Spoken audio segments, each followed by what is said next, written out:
Hey guys, I got a few questions recently about dry needling and how I utilize that and the concepts behind it. It's a little different than acupuncture. It's, I guess, technically considered underneath acupuncture. I'm happy to engage with the acupuncturists out there. I have a few friends. We've had these conversations who are licensed acupuncturists. I generally think of this as a Western version of acupuncture. Acupuncture has been going on for over 5,000 years. It is its own system of medicine.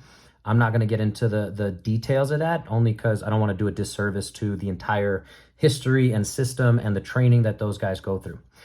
This is not acupuncture. This is different. We do use the same needles, so I'm going to demonstrate a little bit of that. The big question that I got recently that I wanted to make sure I did a video for here is, what is the reasoning for doing exercise after I do the needles? So I do the needles. It's about 10 minutes on the table. I do an insertion here. I'm actually going to do it. This is a needle, unused. You know, it's got the little clicker on there. I'm going to remove that. The needles, if you haven't seen them, if you're a little squeamish, look away. About the length of a hair. Let's compare that to my beard there. I'm going to put it back in the pipette. Ooh, that's going to be a little tricky. Hello. There it is.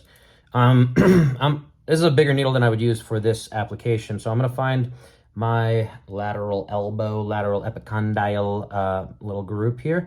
And I'm going to pop the needle in just so you can kind of see what that looks like. Boom. It's a little pinch. Again, it's a big needle, long needle for what it is. So that is in my muscle there.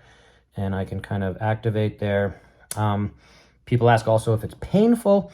It can be a little unpleasant as the needle inserts, but when it's sitting there and we're in a comfortable position, it shouldn't be. So the fancy term, and I'm taking this, I did my certification with the American Academy of Manual Therapists, AAMT. The fancy term for what they say, or the main theory of what happens when we put a needle into a muscle, is it's resetting the neuromuscular junction. So we're trying to get into the belly of the muscle there, and there's different applications and there's different things we could talk about why we're doing it. And again, any of the clinicians out there who want to engage in this conversation, I welcome that academic conversation. For patients, though, I try to educate that the needle's in there. Sometimes back in the day, and when I first learned about this or was introduced to it, they would do pistoning that would try to release a trigger point, and I'm putting quotations on it because more or less, I don't necessarily think that that's what's happening. I don't think that's the most useful way to do this. So I put the needle in and I try to say, hey, like, I get some pretty good results in this. It's generally going to help you feel a little better for up to 72 hours. And how do we hone in on the benefit there is the question, original question, why do we do exercise after? I always give the example, if you've ever had an adjustment like a neck crack or a back crack, and you kind of come off the table and you feel a little bit better, there's something happening to your nervous system. Again, I don't know if chiropractors certainly they're saying that we're putting, your spine back in alignment. Again, I don't necessarily agree with that. I actually think there's a lot of negative things that happen of my spine's out of alignment or my muscle is out of whack, and this is putting it back in place or resetting it. And I think that unfortunately it's called nocebo language, and the fact that like we start to think these negative thoughts about, oh man, I feel pain because my spine's out of place. I get it put back in place. I feel better. Is there some use to that? Big conversation. I apologize if that was too much of a tangent, but I'm going to come back to this. So when I take the needle out, and that's all it is, needle's out, no blood, no foul. I'm going to dispose of this appropriately once we're done with the video. So now that that was a very short time that I had the needle in there.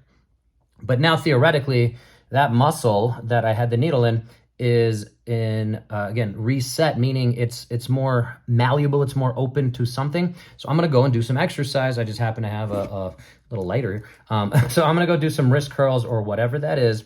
And just wanted to demonstrate the fact that exercise after whatever that intervention is, if you get a nice massage and you get off the table and you feel loose, it's possibly a better thing to just relax and take a nap or sleep.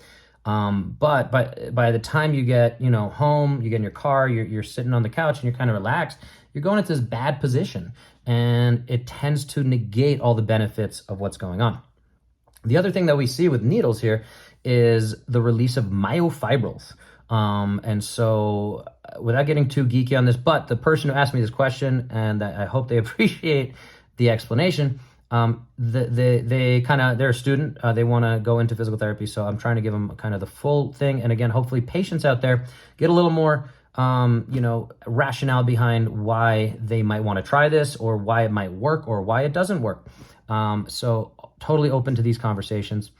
So again, when the needle's out, the neuromuscular junction has been reset.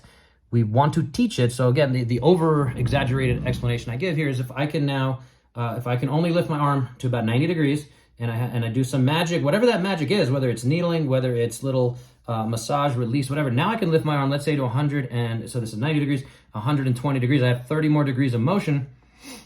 That extra 30 degrees, my brain needs to learn that. And maybe we even keep pushing into a little bit more, so that if I don't learn that new range of motion, we're going to lose the benefits. It's pretty consistently seen, no matter how magical the shockwave or manipulation or whatever that intervention is that makes you move better and makes you feel better.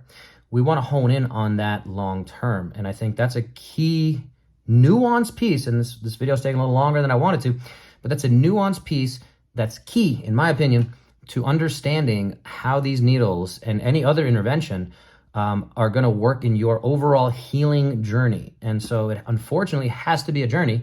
It has to be a conversation. It has to be holistic. There's no, here, try these 3 exercises and never have plantar fasciitis or lateral epicondylitis, golfer's elbow, tennis elbow, whatever. If it worked like that, everyone would be solved. Everything would be fixed. Dry needling would be the one solution. If we're not having these conversations of how these interventions and tools are used in a bigger picture, then we're leaving money on the table. And I think you're getting a disservice done to you if that's the case. I think it's worth having these conversations. So hopefully this is useful for you, friend who asked me this question, student, and anyone else checking this out. And on that note, we'll talk to you guys next time. Shoot over any questions you got.